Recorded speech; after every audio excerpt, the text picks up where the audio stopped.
जुन्नर तालुक्यातील आळेफाटा येथे पुणे नाशिक महामार्गावर अगदी बस स्टँडच्या जवळच असलेल्या माऊली हॉस्पिटल शेजारील इमारतीमध्ये एक बिबट्या 9:30 ते 10 वाजण्याच्या सुमारास घुसला आहे। भर वस्तीत व भर चौकात अशा प्रकारे बिबट्या घुसल्यामुळे ही घटना पाहण्यासाठी ग्रामस्थांनी मोठी गर्दी केली होती। दरम्यान या घटनेत बिबट्याने 2 जणांवर हल्ला केल्याची प्राथमिक माहिती समजली असून त्यांच्यावर खासगी रुग्णालयात उपचार सुरू आहेत।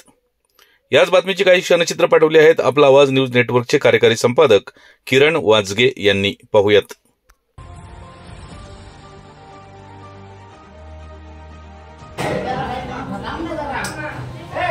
दरवाजा बंद कर रे। मर्दे दरवाजा तोडती ती डायरेक्ट।